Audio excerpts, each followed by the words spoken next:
నమస్కారం. CNK5 news కి స్వాగతం. నేను మీ శాలి.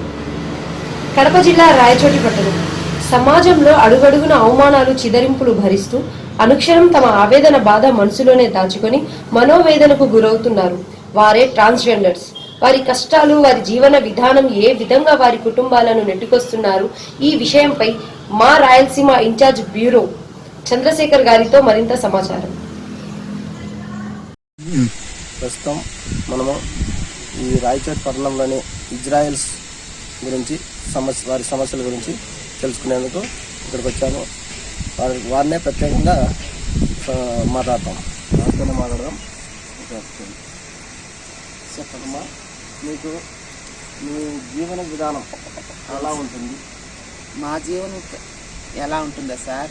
ఏదో మీ మంగళ కాడ 2 రూపాయలు 3 రూపాయలు అడుక్కొని మా పిల్లల మంత్రం కూడా రాయచూట్లో, కడప జిల్లా రాయచూట్ తాలూకాలో 25 మంది ఉన్నాము. 25 మంది కొడుక ప్రతి ఊరు సార్ పోయి అంగడంగ కాడ అయ్యా అప్ప అని కాళ్ళు మొక్కొని వాళ్ళకి దీవిచ్చి ఏదో వాళ్ళు ఇచ్చిన రూపాయి 2 రూపాయలు మేము చేత పట్టుకొని తలా 10 రూపాయలు పంచుకొని జీవనం గడుపుతున్నాము ఈ రాయచూట్లో. దాన్ని కూడా ఇప్పుడు రోడ్డు బస్తీల గురించి మాకు రాయచూట్లో కడప నుంచి వచ్చిన డిఎస్పి గారు వచ్చినారు. ఆ సార్ కూడా వచ్చి మీటింగ్ పెట్టి మాట్లాడినాడు. ఆ సార్ కొన్ని పద్ధతులు బాగానే చెప్పాడు, మాకు నచ్చినాయి. సరే సార్, మీరేం చెప్తున్నారు, మాకు ఏముండదు సార్, మాకు ఆధార్ లేదు, ఇండ్లు లేవు, వాకిండ్లు లేవు.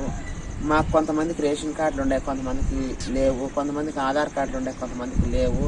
కొంతమందికి ఓటు కార్డు ఉన్నాయి, కొంతమందికి లేవు సార్. మాకు ఇండ్లు లేవు. కొంతమంది చదువుకున్నారు, కొంతమంది చదువుకోలేదు. మాకు ఇండ్లు లేవు, మాకు ఏమీ లేదు అని అడిగితే, అమ్మ మీరు మేముంటాము, మేముండి మీకు ఇప్పిస్తాము అనేసి చెప్పినారు. చెప్పిన తర్వాత మాకు వారం టైం ఇచ్చినారు. వారం దాకా చూసాము. ఇప్పుడు 10 రోజులు అవుతుంది, 12 రోజులు అవుతుంది. ఇంతవరకు కూడా డిఎస్పి గారు సార్ కూడా మాకు ఇంతవరకు ఏం సమాధానం చెప్పలేదు. మా ఆధార్ నెంబర్లు రాసుకున్నారు, మా ఫోన్ నెంబర్లు అందరికీ రాసుకున్నారు. కానీ ఒక్కరు కూడా మాకు ఫోన్ చేసి ఏమి సమాధానం చెప్పలేదు. మేము అడిగితే వాళ్ళు ఏం చెప్పలేదు సార్. మీకు అందరికీ ఆధార్ కార్డులు ఉన్నాయా? ఉన్నాయి సార్, ఆధార్ కార్డులు ఉన్నాయి, కొంతమందికి లేవు. మాలో కొత్త కొత్త పిల్లలు కూడా వచ్చి ఉంటారు మా దగ్గర, వాళ్ళకి ఆధార్లు లేవు, రేషన్ కార్డులు లేవు. మేము ముందు నుంచి ఉన్నాం కాబట్టి మేము సంపాదించినాము. మాలో కూడా కొంతమందికి రేషన్ కార్డులు లేవు, ఆధార్ కార్డులు లేవు సార్. ఇప్పుడు సీఎం గారు ప్రత్యేకంగా ఇల్లు స్థలాలు ఇచ్చినారు కదా, అవును సార్. వాళ్ళల్లో మీకేమన్నా ఇచ్చారా? ఇంతవరకు మా రాయచూట్లో ఎవరు తీయలేదు సార్. ఇంతకు ముందుకు అడిగినాము, ఎంఆర్ఆర్ సార్ దగ్గర పోయి కూడా మేము అప్లికేషన్ రాసి ఇచ్చాము. ఇచ్చినా కూడా అప్పుడు కూడా ఎంఆర్ఆర్ సార్ మాకు పట్టించుకోలేదు.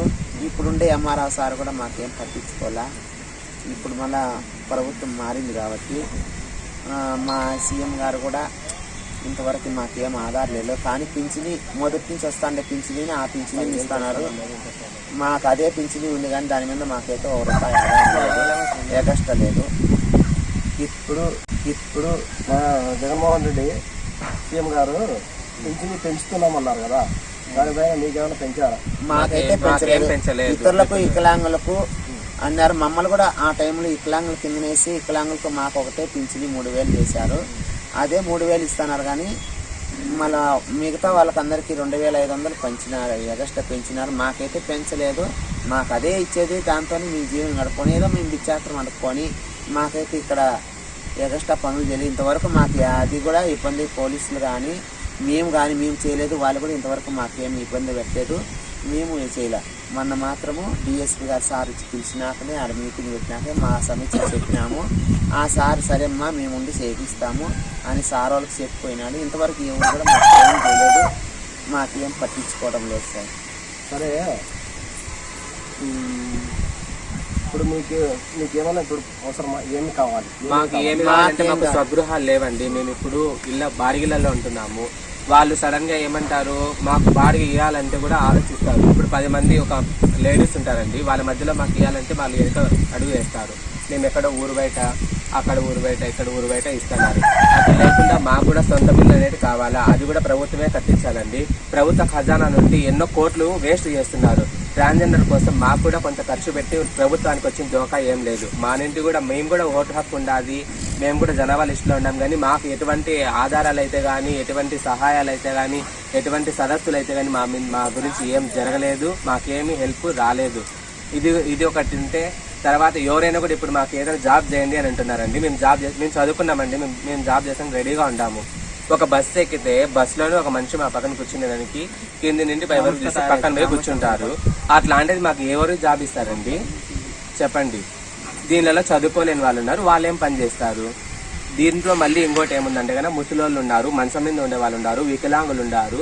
వీళ్ళందరికీ ఎవరిస్తారు? ఎవరు? అదే మా సంఘం తరపున అయితే మేము మాకెంత వస్తుందో ఈమెకు ఎంత వస్తుంది, ఈమెకు ఎంత వస్తుందో ఈమెకు ఎంత వస్తుంది, ఈమెకు ఎంత వస్తుందో 2 కాళ్ళు లేకుండా మాధురి ఇన్సాన్ ఈమె 2 కాళ్ళు లేవు, ఆమెకి 2 కాళ్ళు లేవు. వీడియో మైన ఎక్కడున్నారు రండి, ఈమెకు 2 కాళ్ళు లేవు. ఈమె కూడా లేపండి బైక్ కొంచెం దగ్గర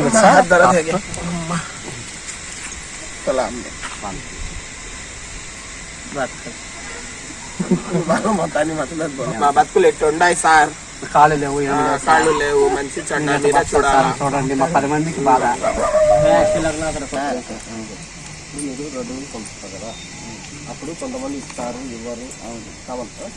అయితే ఆడ మీరు వాళ్ళకి ఏమన్నా అంటే ఖచ్చితంగా తీసుకోండి, తిరగండి, ఏమన్నా అలాంటివి ఏమైనా చెప్తారా? లేక